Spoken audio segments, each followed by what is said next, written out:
Welcome back. It's time now for Media Watch. For that, I'm joined by James Creedon. Hello, James. Good evening, Tom. Now, this first story is intriguing. Two French politicians have asked a Twitter user to apologise no less than 466 times for insulting them online. What on earth is this all about? It's a pretty silly solution, I think, to an insulting twit pic. Now, on Twitter, you can also upload photos, twit pics, etc. And two politicians, I think, let's take a look at pictures of them first so we can introduce who they are. Let's roll some photos of them. You've got Nathalie Kosciusko-Morizet. She is a junior minister for Nicolas Sarkozy. And you've also got Jean-François Copé, who is the head of the UMP party. We have pictures of him coming up in just a moment. Now, the two of them, on the 22nd of April, were insulted on Twitter by a Twitter user by the name of... I'll just get his name, Baptiste Fluzan. Let's take a look at his Twitter feed here. Now, what he did is he posted a photo of the two offending politicians who he got extremely frustrated with on election night for waffling about what he thought avoiding the real issues. So what did he do? He went on Facebook or on Twitter and uploaded this photo with insults which have now been blurred out. Very quickly, and we have the photo here of the summons that was issued by the two politicians. You can see here their names appearing on it, Jean-François Copé and Nathalie Kosciusko-Morizet.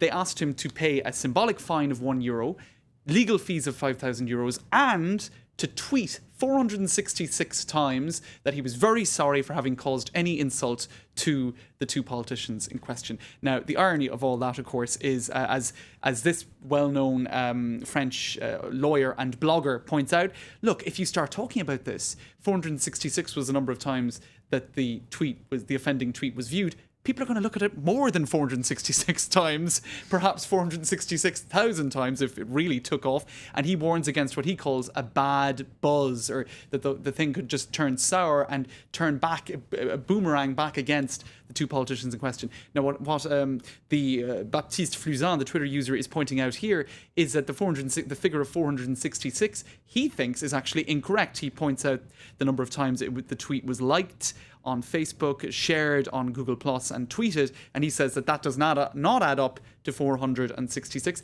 He also says, look at what you have done by creating a news story out of this.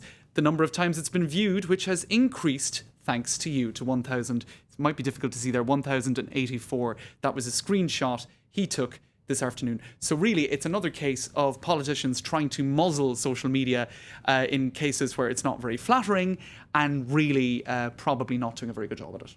All right, we better change subject because I don't fancy saying sorry for the rest of my life. I just wanted to show that it reminded me of Bart Simpson writing lines. It's, a case of 466 lines. I will not insult politicians. Anyway. Yes, I like that. I think The Simpsons has a lot to contribute to political discussion. Now, speaking of real politics, Nicolas Sarkozy's been rallying the troops and the faithful here in France. He says that 200,000 people showed up for his rally in Trocadéro here in central Paris. Now, do you think these claims are reliable?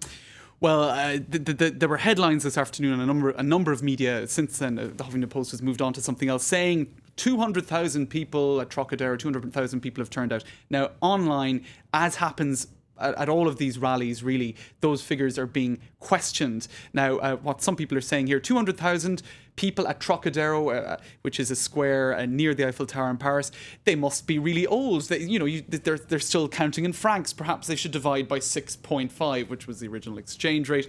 Somebody else saying 2,000 people at Concorde, according to Nicolas Sarkozy. That was also a controversy at a rally that Nicolas Sarkozy had at Place de la Concorde the weekend before the first round. And people are saying, well, it must have been they must have been pretty tightly squeezed in. Thierry Lejoie is a Socialist Party member, and he has done the calculation. He said, well, Trocadéro is 21,000 metres squared. That would mean that there were 9.5 people in every square metre of Trocadéro. So he is saying highly unlikely. Now, you have several media also, participating in this calculation. And here, just to point out what happened at the Place de la Concorde rally a weekend before the first round of the election, Nicolas Sarkozy said 100,000 people had turned out for that particular rally. this particular blogger, François Bonnet, basically falsified that claim by doing a calculation and saying, look, here we have an aerial view of the square. This wasn't during the rally, but he's pointing out the areas that were cordoned off. You can see here in the centre, nobody could have been assembled here. And he essentially said that there were large parts of the square that were empty. And here you can see photos that he took on the day saying, look, there were probably at most 25,000 people there. Now, Mediapart again getting involved in this game at the most recent rally, and they say, oh, yes, there might have been 200,000 people there, but only if they were in pyramid formation, standing on each other's shoulders. So I suppose what it shows is people are, obviously Nicolas Sarkozy anxious to show to demonstrate a big turnout at this one of the last big political rallies. Whether the figures are true or not, we don't really know. Not a lot of love lost between Mediapart and Mr. Sarkozy at this particular moment. Now, Facebook has made an announcement, and it's regarding organ donations on the timeline.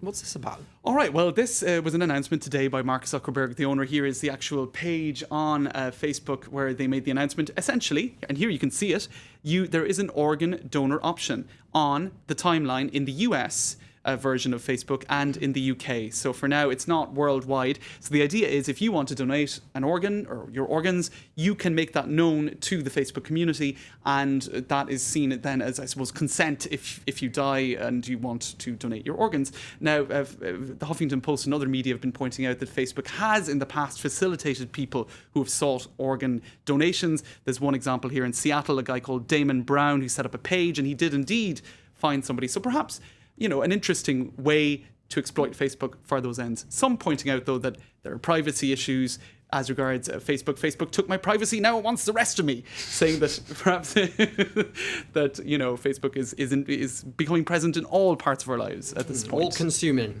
Absolutely. Thank you very much indeed, James Creedon. That was Media Watch. Well, it's time now for a check of what's getting people blogging, clicking and surfing. That's including a reaction to the news that London residents may have missiles installed on their roofs ahead of the Olympics. Well, we've got that and more in our Daily Date with Cyberspace web news, which starts right now.